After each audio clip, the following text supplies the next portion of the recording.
Hank Williams Jr. wasn't just born into country music royalty, he was born into an impossible legacy. The son of the legendary Hank Williams Sr., he was forced to follow in his father's footsteps from the time he could walk. But instead of embracing the industry's expectations, he fought against them. Through tragedy, rebellion, and near-death experiences, Hank Jr. carved out his own path, blending country, rock, and blues to redefine modern country music. This is the story of how he broke free from his father's shadow and became an outlaw legend in his own right. Hank Williams Jr. was born Randall Hank Williams on May 26, 1949, in Shreveport, Louisiana. Hank Williams Jr. was born into what many would consider the royal family of country music. His father, Hank Williams Sr., was not just a successful artist, he was a revolutionary figure who defined modern country music and left an unparalleled legacy. The weight of this legacy would shape Hank Jr.'s life from the moment he was born, placing upon him expectations that few could ever escape. The tragedy that set the course for his early years occurred when Hank Sr. passed away on January 1, 1953, when Hank Jr. was just 3 years old. This loss was more than just the death of a father. It was the loss of a personal connection to the man whose influence would define his life. Hank Jr. never had the chance to build real memories with his father, only knowing him through the songs he left behind and the stories told by others. Unlike children who grow up with the love and guidance of their parents, Hank Jr. grew up in the shadow of an icon. His father wasn't just a man, he was a legend, an almost mythical figure in country music. In the wake of Hank Sr.'s passing, Audrey Williams took control of Hank Jr.'s life and career. Audrey was a determined, business-minded woman who had a strong influence on Hank Sr.'s career when he was alive, and after his death she took it upon herself to preserve and expand his legacy. She saw Hank Jr. as the perfect vessel to continue that legacy, molding him into the image of his father. From an early age, Hank Jr. was not given a choice about his musical path. It was already decided for him. His career was not based on his own artistic vision, but on fulfilling a role that had been assigned to him before he was old enough to understand it. Despite the immense pressure, Hank Jr. proved to have inherited his father's natural musical ability. Growing up, he was surrounded by some of the biggest legends in country and rock music: Johnny Cash, Earl Scruggs, Fats Domino, and Jerry Lee Lewis, all of whom were family friends and mentors. These musicians exposed him to a variety of musical influences beyond traditional country, something that would later become crucial in his rebellion against the industry's expectations. However, during his early years, those influences took a back seat as Audrey and record executives focused on making Hank Jr. the closest thing to a Hank Williams Sr. revival. At just 8 years old, Hank Jr. was already performing in front of audiences, showing a talent far beyond his years. His first major performance was in Swainsboro, Georgia, where he sang Lovesick Blues, one of his father's most famous songs. The resemblance in his voice to Hank Sr. was striking, and the crowd immediately embraced him as the heir to his father's music. This set the tone for the next several years of his career. By the time he was 9 years old, Hank Jr. was already a touring musician, traveling with Audrey's Caravan of Stars, a touring show designed to showcase country music talent. But make no mistake, he wasn't just another act in the show. He was the main attraction. People came to see the second coming of Hank Sr., and Audrey made sure that's exactly what they got. Night after night, Hank Jr. performed his father's classics in honky-tonks, fairs, and major venues, not as an artist in his own right, but as a tribute to the man who came before him. At 11 years old, Hank Jr. reached another major milestone. He made his Grand Ole Opry debut. For any country musician, stepping onto the Grand Ole Opry stage is a defining moment, a sign that they have truly arrived in the industry. But for Hank Jr., it wasn't just about debuting as an artist, it was about carrying on the Williams name. He performed his father's songs, reinforcing the expectation that he was destined to follow the same path. However, what should have been a moment of artistic growth for Hank Jr. instead became another step in the cycle of control and expectations that surrounded him. Audrey made sure that he looked, sounded, and even acted like Hank Sr., further blurring the lines between father and son. The record labels and music industry executives were more than happy to go along with this. After all, Hank Williams Sr. had been a gold mine, and they saw Hank Jr. as a surefire way to keep the profits rolling in. Hank Jr. was never given the space to explore his own style. Instead, he was turned into a product, a carefully crafted reflection of his father, rather than an artist with his own voice. While many young musicians spend their early years experimenting with different genres and discovering what kind of artist they want to be, Hank Jr. was trapped in a pre-written script, forced to play the role of his father. At just 15 years old, Hank Williams Jr. was thrust into the professional music industry with the release of his debut album, Hank Williams Jr. Sings the Songs of Hank Williams. This was no ordinary debut. It was a carefully orchestrated project designed to solidify him as the successor to his father's musical empire. The album contained a collection of Hank Sr.'s greatest hits, and Hank Jr. delivered them in a way that was strikingly similar to his father's original performances. Fans and critics alike marveled at how closely he could mimic the legendary voice of Hank Sr., and for a moment, it seemed as though the country music world had been given a second chance to relive the golden era of Hank Williams. But while the album's success was undeniable for Hank Jr., it was both a blessing and a curse. On the surface, it validated his talent and secured his place in the country music industry. However, beneath that success was a suffocating reality. His career had been built entirely on nostalgia, not on his own artistic expression. The more he embraced this role, the more he felt like he was losing himself. Every performance, every recording session, and every interview reinforced the idea that his purpose in country music was to be his father, not to be himself. Audiences expected nothing less than a perfect continuation of Hank Williams Sr. Whenever he took the stage, fans wanted to hear his father's voice, his father's songs, his father's legacy. There was no room for innovation, no space to experiment, and certainly no expectation for Hank Jr. to create a sound of his own. The industry had already decided his path for him.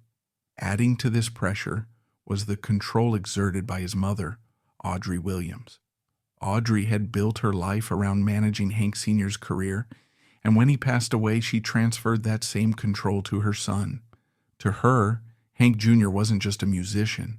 He was a living extension of his father, a means of keeping the Williams name alive in country music.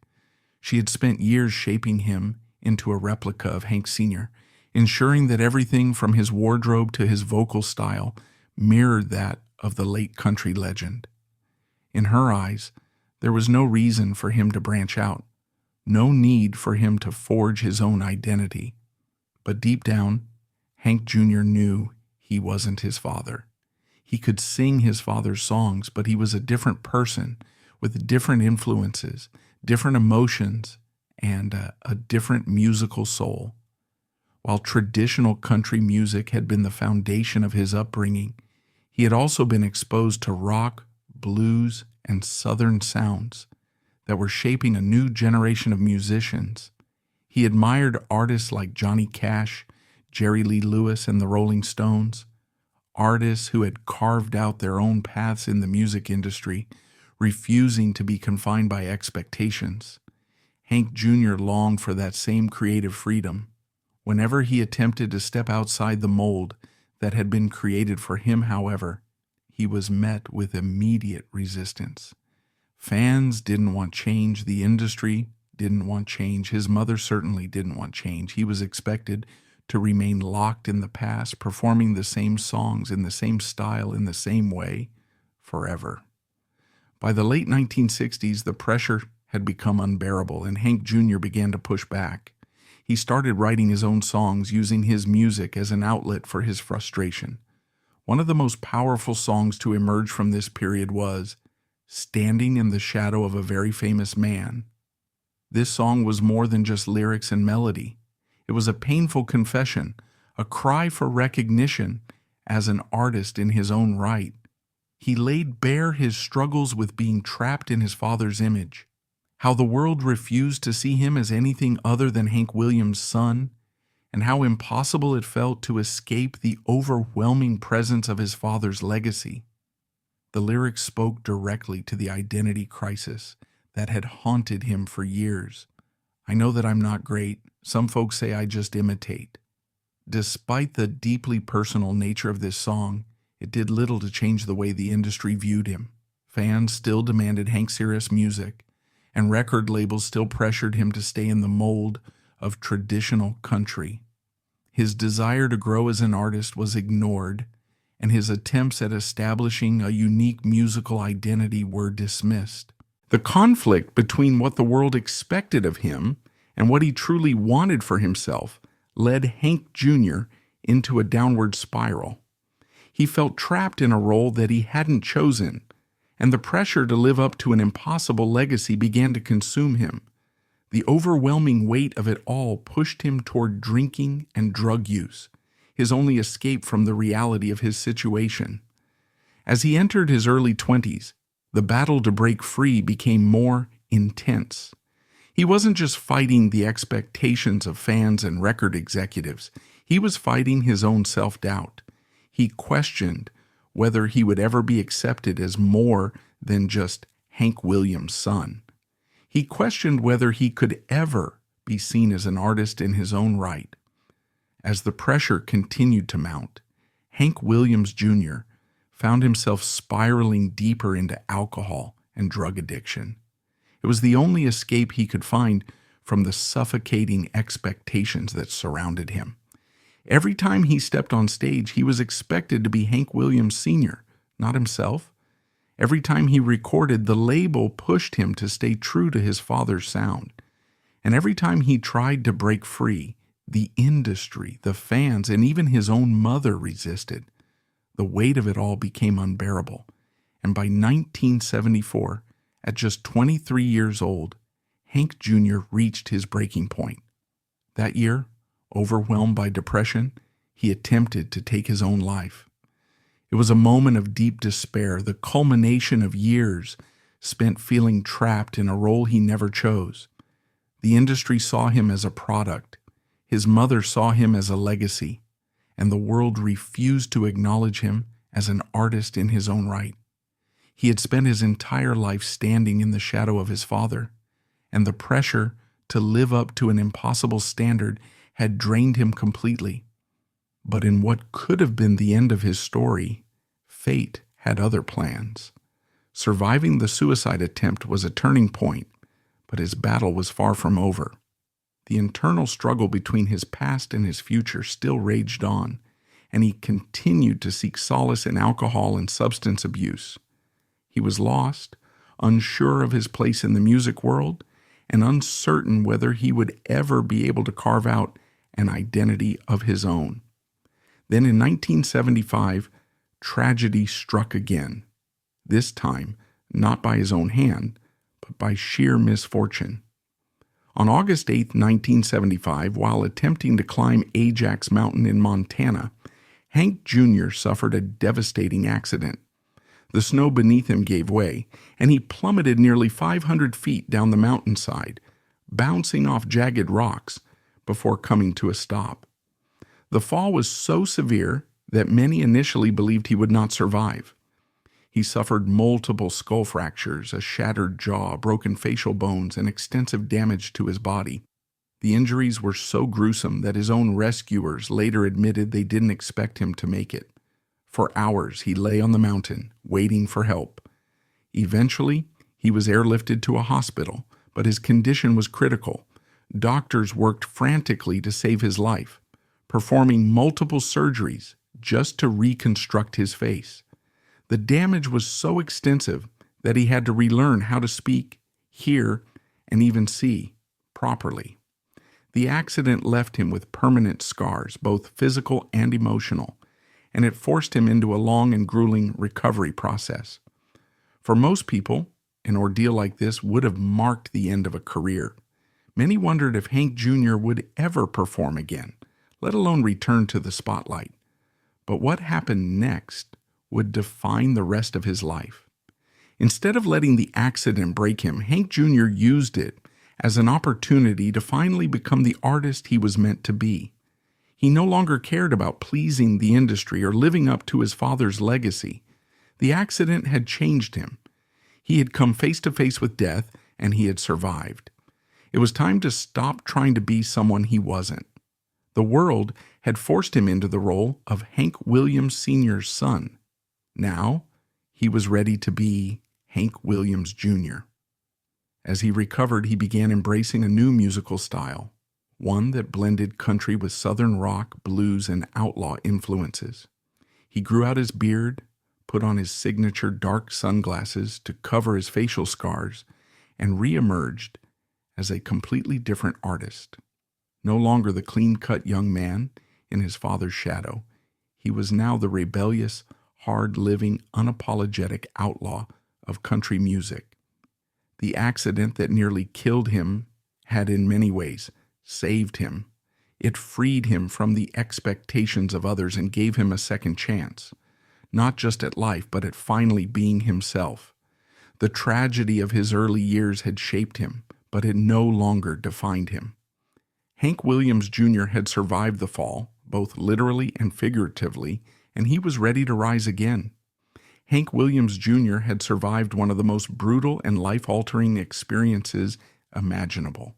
His fall from Ajax Mountain in 1975 had left him critically injured, but in many ways it had also freed him from the chains of his past.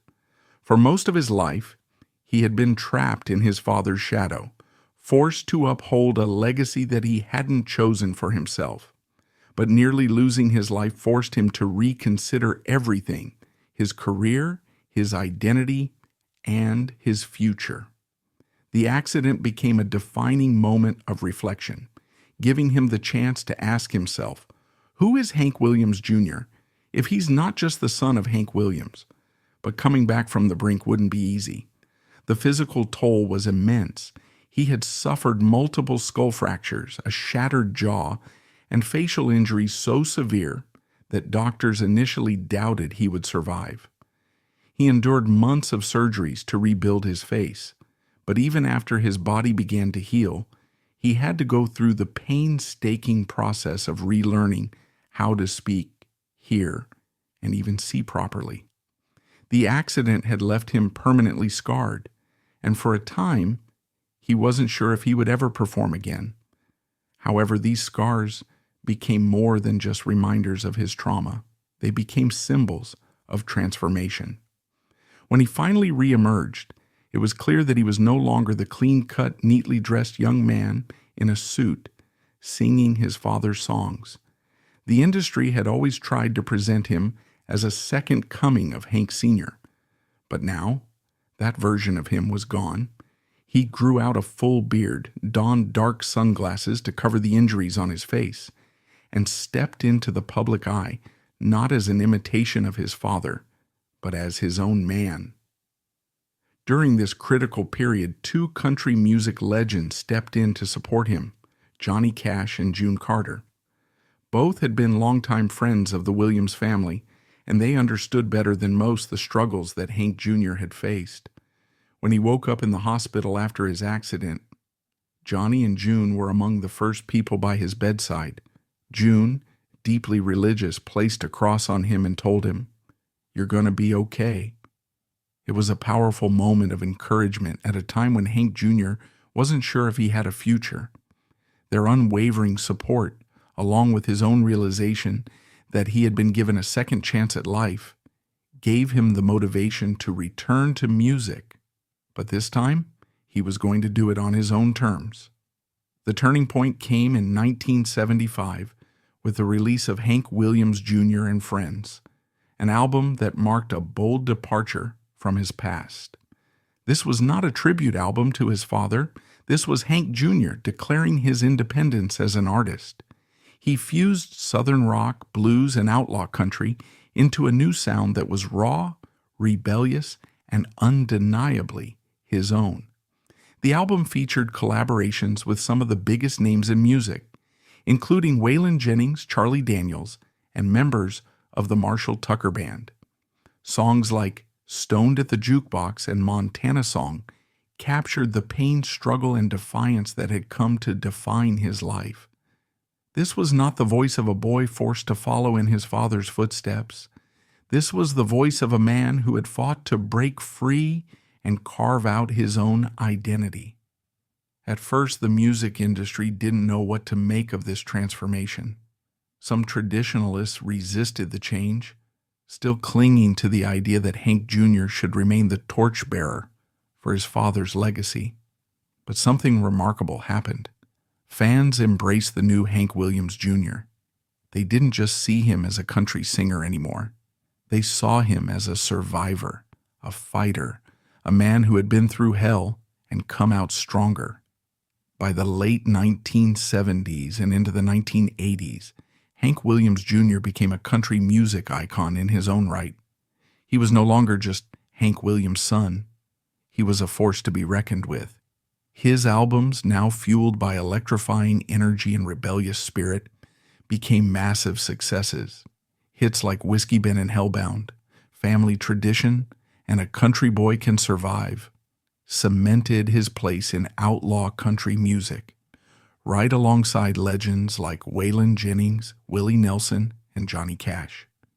By the late 1970s and into the 1980s, Hank Williams Jr. had fully embraced his identity as an artist separate from his father.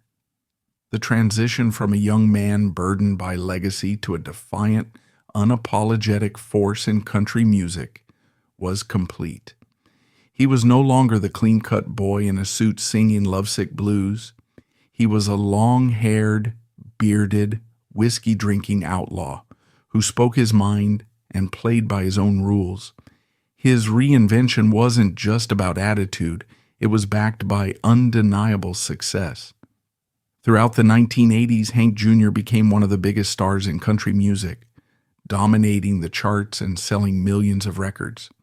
His albums consistently went gold and platinum, with 20 gold records, 6 platinum records, and 13 #1 albums to his name. His sound, an electrifying blend of Southern rock, blues, and outlaw country, struck a chord with audiences who were craving something different from the polished mainstream country of the time. The defining themes of Hank Jr.'s music, independence, resilience, and rebellion, resonated with fans who saw him as more than just an entertainer. He became a symbol of what it meant to live life on your own terms. Songs like Whiskey Bent and Hellbound, Family Tradition, and A Country Boy Can Survive weren't just hits. They were anthems for people who related to his hard-living, working-class ethos. Family Tradition was particularly significant. It was a direct response to the constant comparisons to his father, with Hank Jr. confronting the expectations head-on, unapologetically embracing his own wild, rebellious nature. The song became one of his signature hits, cementing his identity as an artist who refused to be controlled by the industry, the fans, or the legacy of Hank Sr. His impact wasn't just limited to country music. One of his most unexpected yet groundbreaking achievements was bringing country music to a mainstream audience in a way few had done before. In 1989, he was asked to record the theme song for Monday Night Football, creating the now iconic "Are You Ready for Some Football" jingle. This wasn't just a gig, it was a cultural phenomenon. For 22 years, Hank Williams Jr.'s voice opened every Monday night football broadcast, making him a household name beyond country music circles. His contribution to the NFL's branding was so impactful that it earned him 4 Emmy Awards, an unprecedented achievement for a country musician. The song introduced his music to millions of Americans who might never have listened to country otherwise, proving that Hank Jr. wasn't just a country star, he was a mainstream entertainer. As the 1980s came to a close, Hank Williams Jr.